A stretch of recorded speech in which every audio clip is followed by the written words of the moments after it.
पंजाब सिंध गुजरात मराठा द्राविड़ उत्कल गंगा विंध्य हिमाचल यमुना गंगा उच्छल जलधि तरंगा तब शुभ नामे जागे तब शुभ आशीष मांगे गाहे तब जय गाथा जनगण मंगलदायक जय हे भारत भाग्य विधाता जय हे जय हे जय हे जय जय जय जय हे। 75वां गणतंत्र दिवस मना रहे हैं और इस मनाने के पीछे कितने लोग तिलांजलि दिए हैं अपने प्राणों का। हमको उन्हीं लोगों को याद करना है और उनसे सीखना है।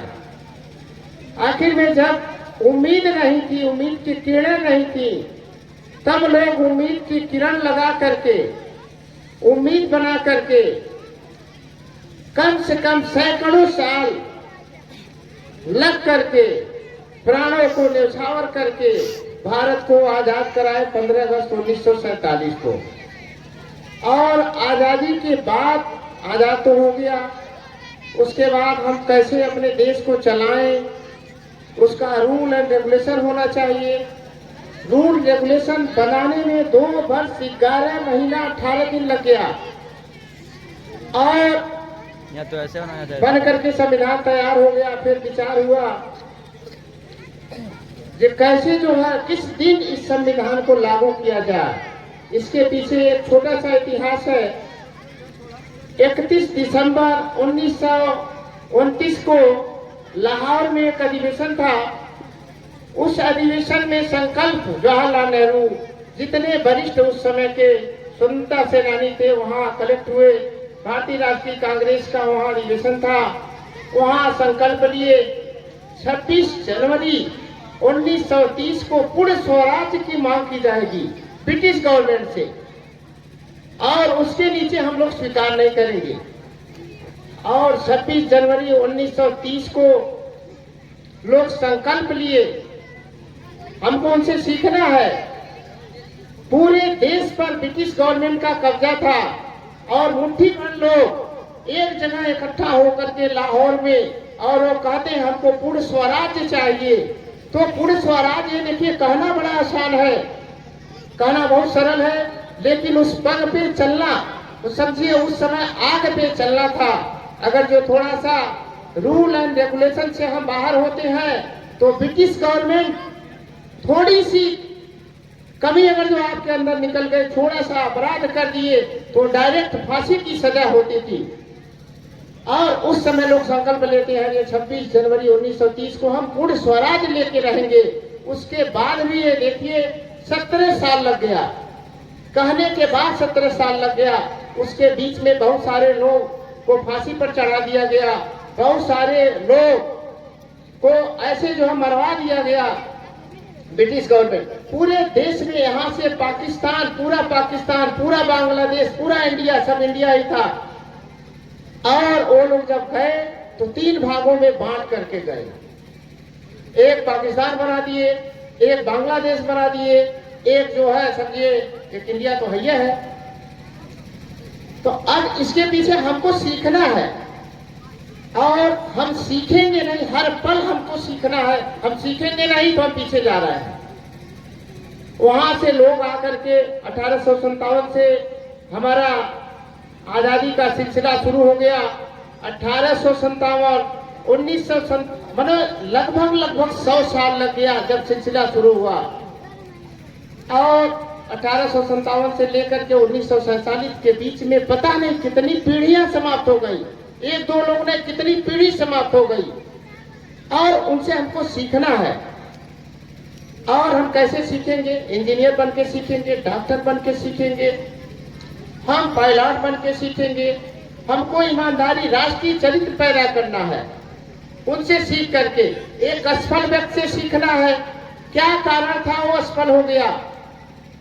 एक सफल व्यक्ति से सीखना है, क्या कारण था वो सफल हो गया। अगर जो ब्रिटिश गवर्नमेंट आकर के इतने दूर से कई हजार किलोमीटर से आकर के यहाँ ईस्ट इंडिया कंपनी के लोग पहले व्यापार किए। 1857 में आकर के British government east India company से अपने हाथों में सत्ता ले ली।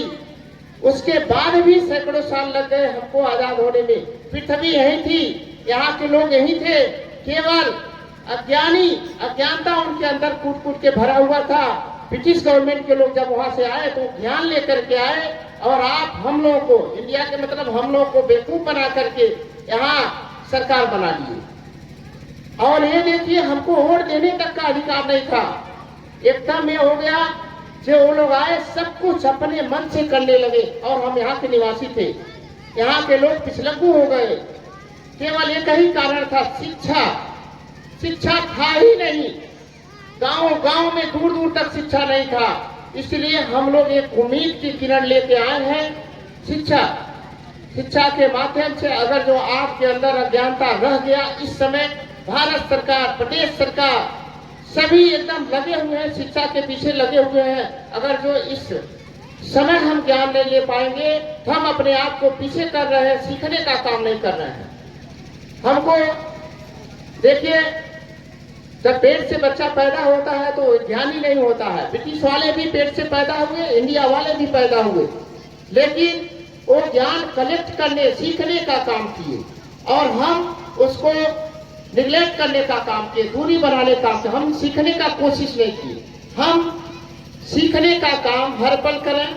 छोटा बच्चा, जो यहाँ के इतने बच्चे हैं, वो ईमानदारी कम से कम अपने अंदर लाएं। जो गार्जियन है वो अपने अंदर ईमानदारी लाएं। ईमानदारी है अगर जो समय को अपने मुट्ठी में बांध के चलें। वो जो संविधान बना 26 जनवरी 1950 को लागू हुआ, केवल वो समय को बांधा गया। आप लोग भी जितने प्यारे बच्चे हैं, अपना एक छोटा सा टाइम टेबल बनाएं, अपना एक छोटा सा संविधान बनाएं। उस संविधान पर चलने का कोशिश करेंगे तो निश्चित रूप से आपका विकास होगा। इंजीनियर के रूप में डेवलप होगा, डॉक्टर के रूप में होगा, साइंटिस्ट के रूप में होगा, राइटर के रूप में होगा। धन्यवाद। पुनः भारत माता की शुभकामनाएं दिया, आपको मोटिवेट दिया। आज का दिन विशेष क्यों है ये बताएं। मैं एक बार आप सभी को पुनः एक बार उनका एक आशीर्वाद वाली जो आपके सामने इन्होंने रिप्रेजेंट किया स्पीच, उसके लिए एक शानदार क्लैपिंग हो जाए। आज सभी स्टूडेंट्स को पता है कि आज हम रिपब्लिक डे यहाँ CSL एकेडमी में हैप्पीनेस के रूप में हम मना रहे हैं। अभी सर ने बताया है कि 1947 में देश तो आजाद हो गया था, लेकिन मुझे वोट डालने का अधिकार, शिक्षा का अधिकार, रहने का अधिकार नहीं था। आजाद हो गए थे, लेकिन आपको किसी भी चीज का रिस्पॉन्सिबिलिटी नहीं मिला था, किसी भी चीज का एक्ट नहीं था।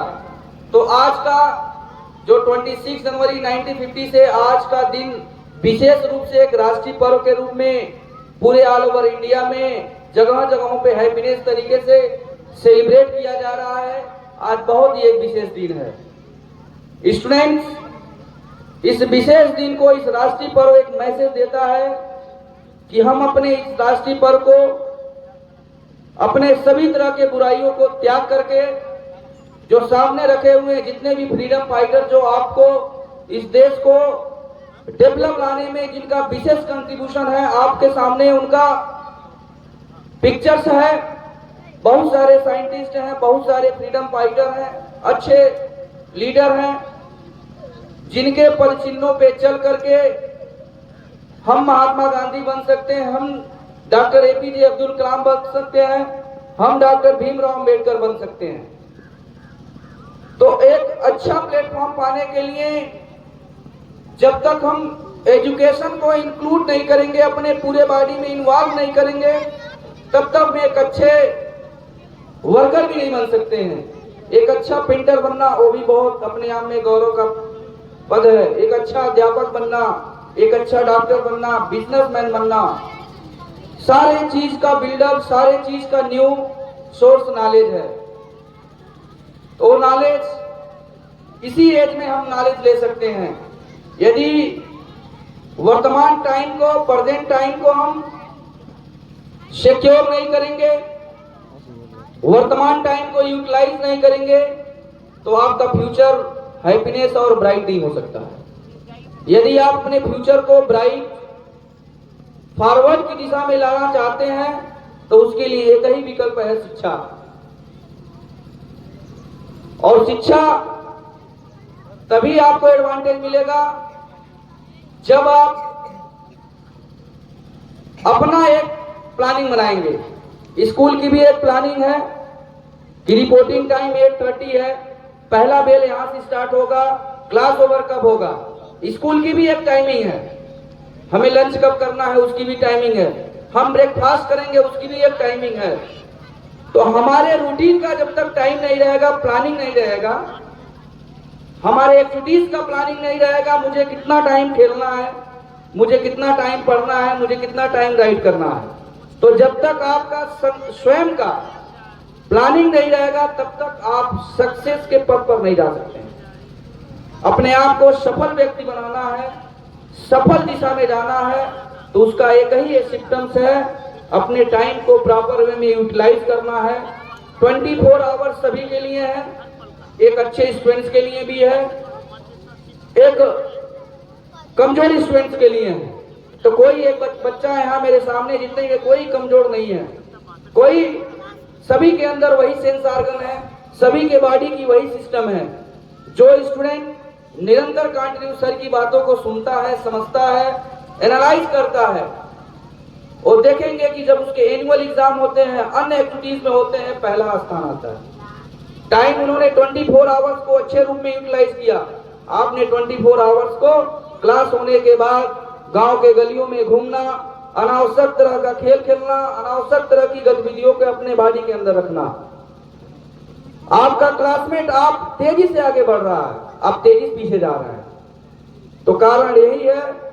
तो माय डियर, आज बहुत ही नेशनल इवेंट्स है, तो आज यहाँ सभी लोग अपने आप में प्लेज लेंगे, प्रतिज्ञा लेंगे अपने आप से कि मेरे द्वारा अब तक टाइम को गलत तरीके से यूज किया गया, लेकिन कल से और आज से हम दृढ़ संकल्प लेते हैं कि मैं आज से अपने टाइम को 24 आवर्स है पूरे प्लानिंग के साथ हम यूटिलाइज करेंगे। और निश्चित रूप से हम जब CSL एकेडमी से हम पढ़ के जाएंगे, एक अच्छे पद प्रतिष्ठा पे जाएंगे, तो आप किसी एक गांव को, एक क्षेत्र को आप अच्छे कार्य के रूप में आप कंट्रीब्यूट किए जाएंगे, आप एक का पहचान बन जाएगा।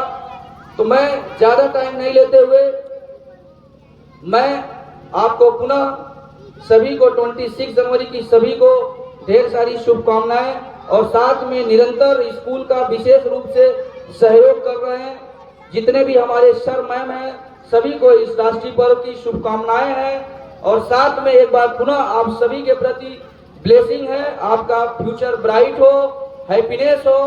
और मैं इसी विश्वास के साथ मैं अपने वाणी को विराम करता हूं कि आज से तन मन। भारत माता की वंदे वंदे। आज हमारे संपूर्ण देश के लिए एक बहुत ही हर्ष और उल्लास का दिन है। देखिए, आजादी का मतलब वही समझता है जो पहले कभी गुलाम रहा हो। जो व्यक्ति एक दिन के लिए जेल में बंद हो जाता है, वो समझ जाता है कि गुलामी होती क्या है। और हम लोग करीबन 200 साल अंग्रेजों के गुलाम रहे। न जाने कितने लोगों ने अपने पति को खोया, न जाने कितने बहनों ने अपने भाइयों को खोया, न जाने कितनी माताओं ने अपने पुत्रों को खोया। तब जाकर के आज हमें आजादी जैसा सुंदर दिन देखने को मिला है।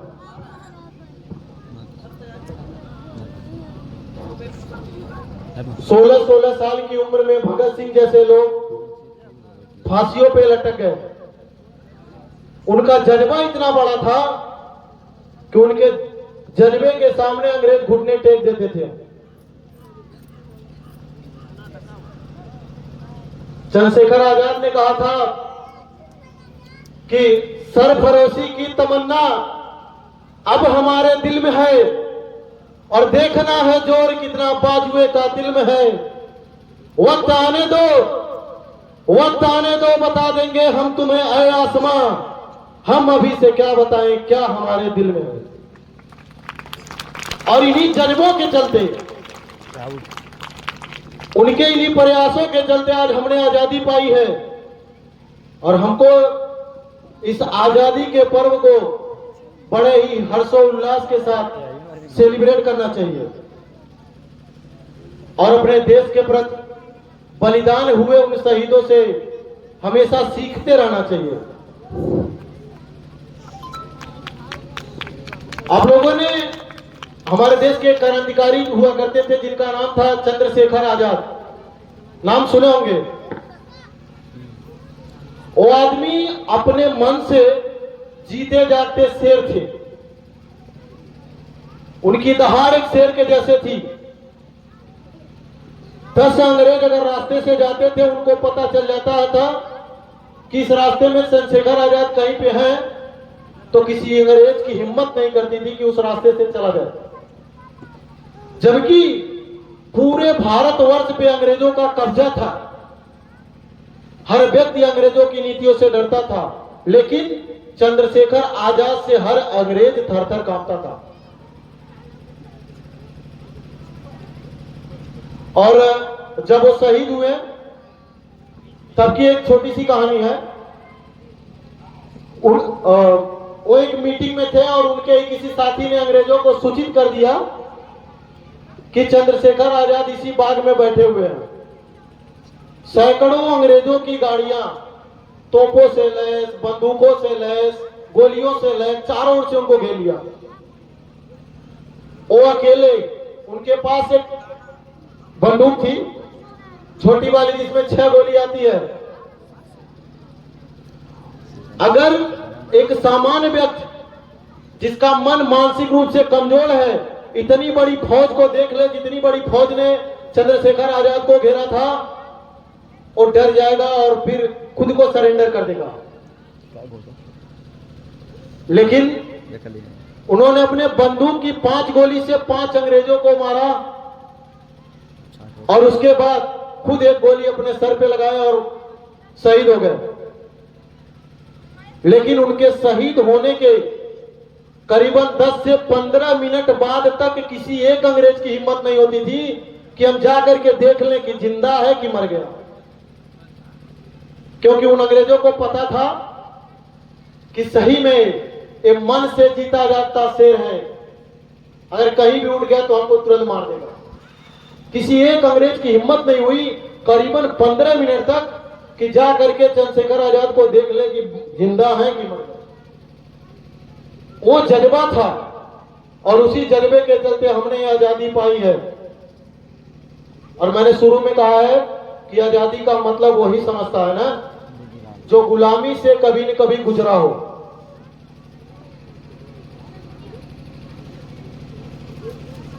डियर स्टूडेंट्स, हमें अपने देश के लोगों से, जो हमारे देश को स्वतंत्र कराने में अपने प्राणों की बलि दे चुके हैं, उनसे सीखने की जरूरत है। हम अपना आज रोल मॉडल किसको मान रहे हैं? पिक्चर में जो एक हीरो दिखाए जा रहे हैं, जो हीरोइन दिखाई जा रही है, उनको हम अपना रोल मॉडल मान रहे हैं। हम चौराहे पे जा रहे हैं अगर, तो अपने पापा से कह रहे हैं पापा अगर ये वाला हीरो ऐसा वाला कपड़ा पहना है तो हम भी ऐसा वाला कपड़ा पहनेंगे। हम कभी भी अपना रोल मॉडल भगत सिंह को मानने की कोशिश नहीं करते हैं।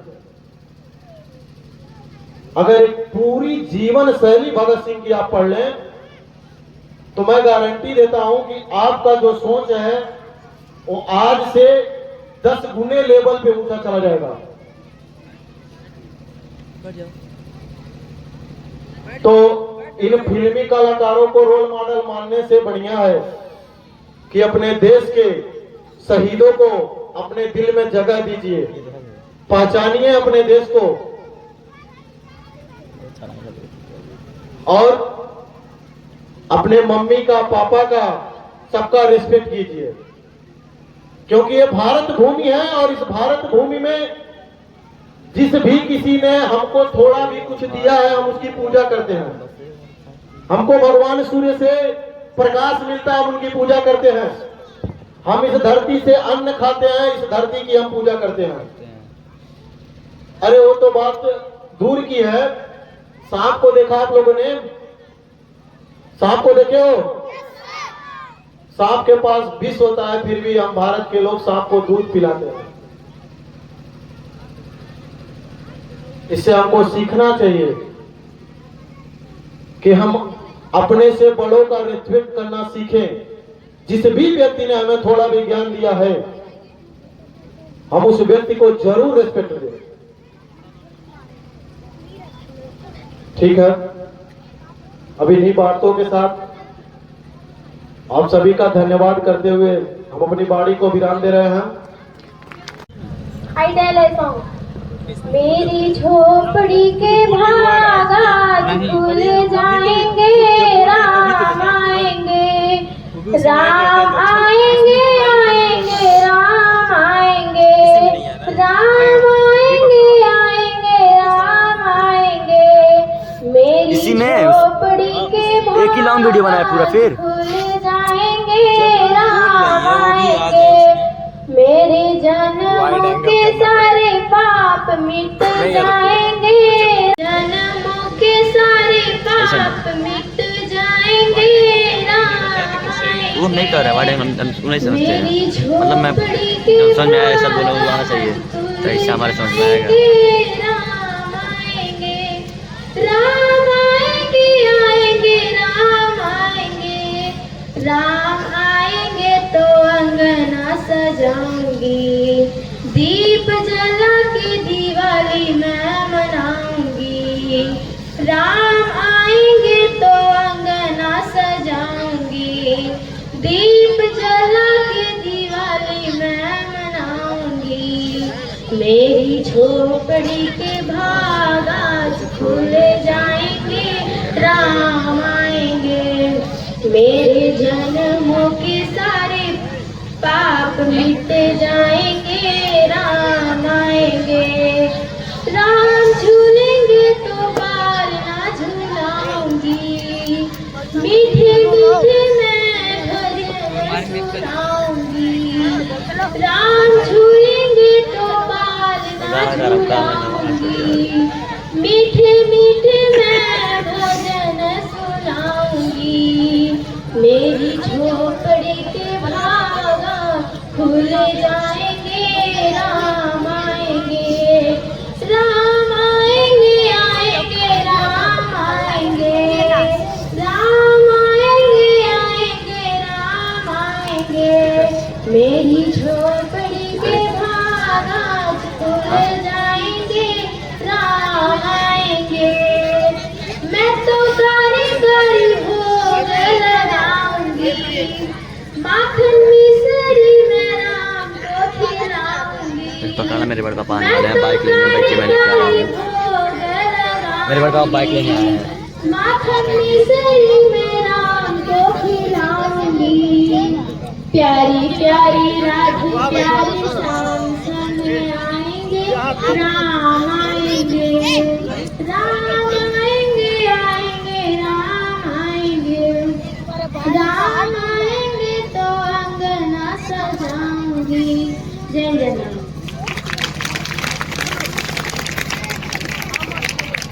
Very beautiful song.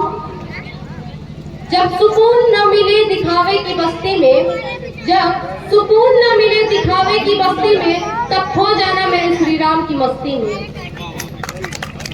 Gentlemen, I am Adit Maurya from class 6. Today I am here to give a speech on Bhagat Singh. Today we remember Bhagat Singh, a true hero of our nation, born in 1907. He dedicated his life to India freedom struggle. His daring protest in the Central Legislative Assembly in 1929 with the iconic slogan "Inqilab Jindabad," shook the British rulers. Bhagat Singh's sacrifice on March 23, 1931 reminds us that love for our country can conquer all. Let's draw the inspiration from his bravery and work toward a better India. Thank you. Jai Hind, Jai Bharat. My name is Vishal Viskarma from Transport, Inspector, Teacher, Chairman, audience and all my dear friends.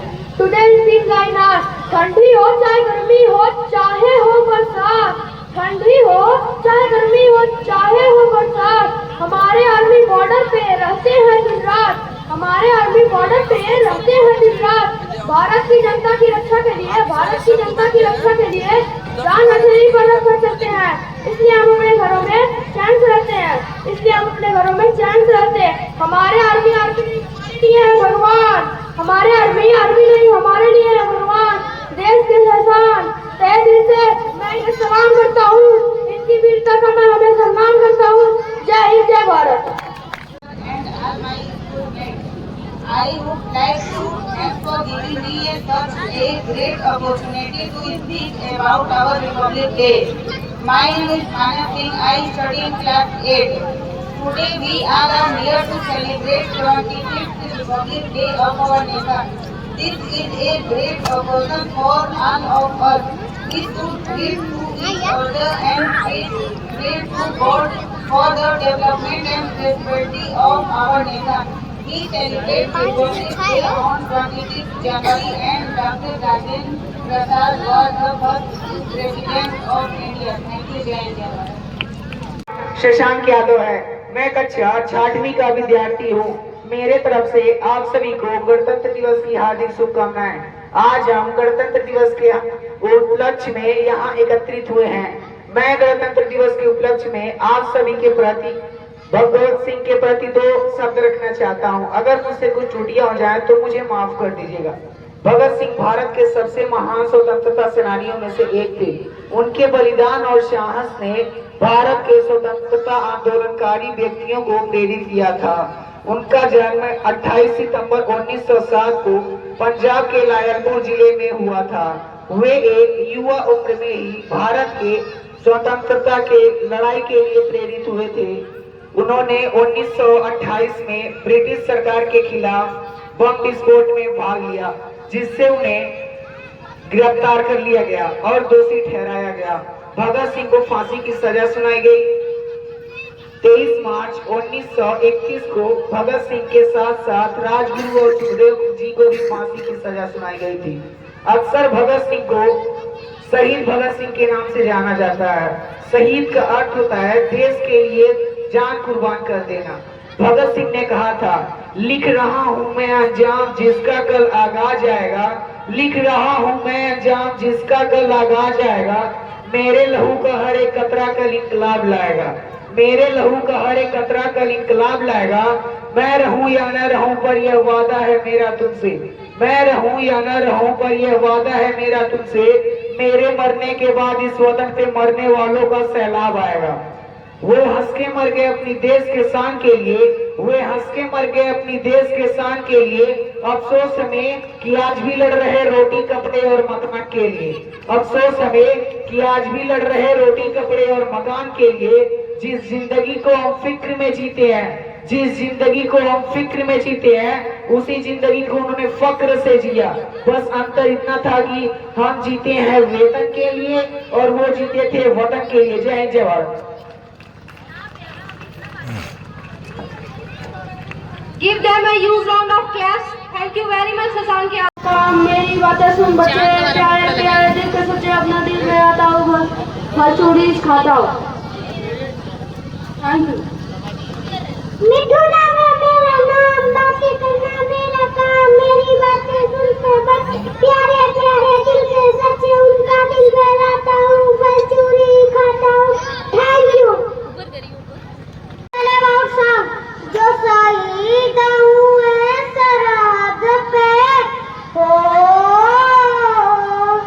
जो शहीद हुए सरहद पे हिंदुस्तान के लिए, जो शहीद हुए सरहद पे हिंदुस्तान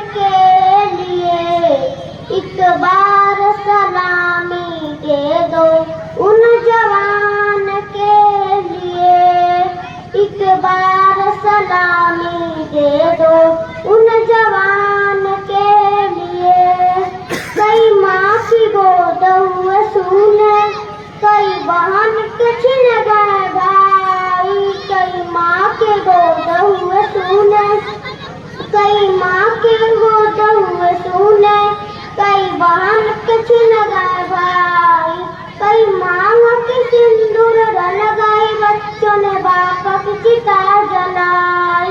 जो पिता न लौटे सरहद से, तो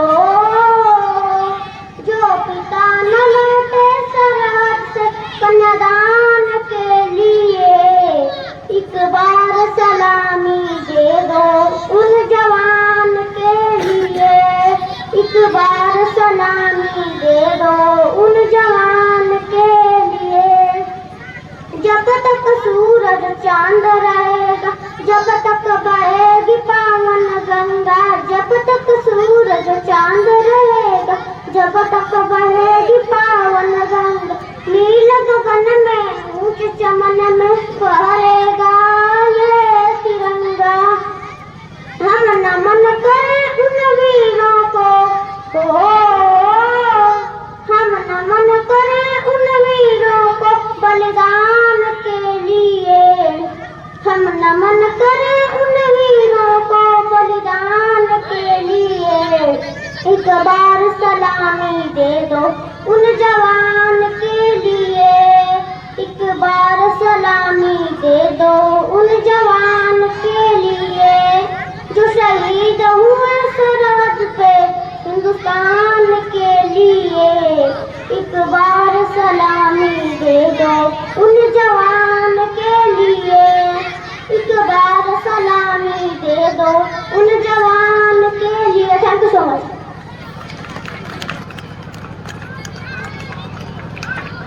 Now we are going दा मम्मी डैडी आएंगे, खेल खिलौने लाएंगे। ठीक है, ओके।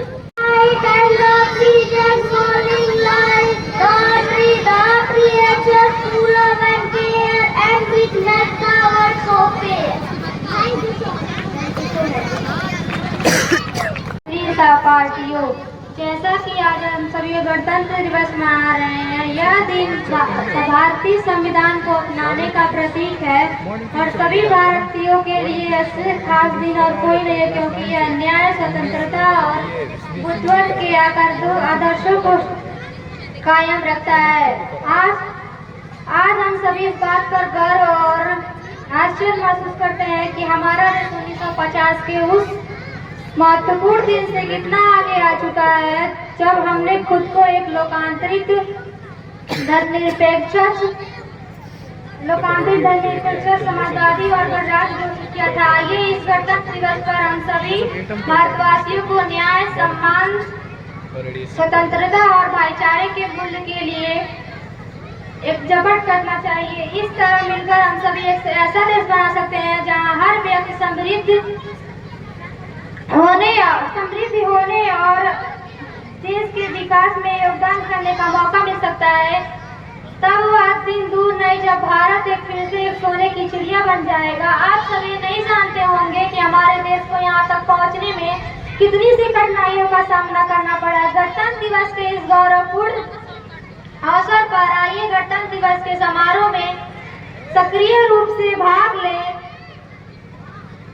इस दिन हम सभी को प्रण लेना चाहिए कि जिम्मेदार नागरिक बनेंगे, दूसरे के अधिकारों का सम्मान करेंगे और राष्ट्र के कल्याण के लिए राष्ट्र के कल्याण के सभी आवश्यक कदम उठाने का प्रयास करेंगे। आइए हम इस तिरंगे को फहराएं और अत्यंत खुशी और गर्व के साथ राष्ट्रीय गीत गाएं। मेरी तरफ से आप सभी को गणतंत्र दिवस की हार्दिक शुभकामनाएं। जय हिंद, जय भारत, धन्यवाद। Very amazing speech. गूंज रहा है तो principal, teacher and all my dear friend, myself Arya Singh from class 8. I am here to speak a few words on Mahatma Gandhi. Mahatma Gandhi was the biggest and great patriotic in India. He was born on 2 October 1869 in Porbandar, Gujarat. His full name was Mohandas Karamchandra Gandhi. He is father of the nation and people lovingly call him Bapu. Gandhiji's wife name was Kasturba Gandhi and they had 4 sons. Gandhiji studied law from the University of London. He returned India as a barrister and took part in the struggle for He was assassinated by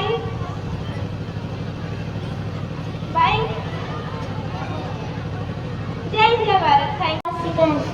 ऐ वतन वतन मेरे आबाद रहे तू, ऐ वतन वतन मेरे आबाद रहे तू, मैं जहाँ रहूँ जहाँ में याद रहे तू, मैं जहाँ रहूँ जहाँ में याद रहे तू, ऐ वतन मेरे वतन, ऐ वतन मेरे वतन, तू ही मेरी मंजिल पहचान तुझी से, तू ही मेरी मंजिल पहचान तुझी से, पहुँचूं मैं जहाँ मेरी बुनियाद रहे तू, पहुँचूं मैं जहाँ मेरी बुनियाद रहे तू, ऐ वतन वतन मेरे आबाद रहे तू, मैं जहाँ रहूँ जहाँ में याद रहे तू, ऐ वतन मेरे वतन, ऐ वतन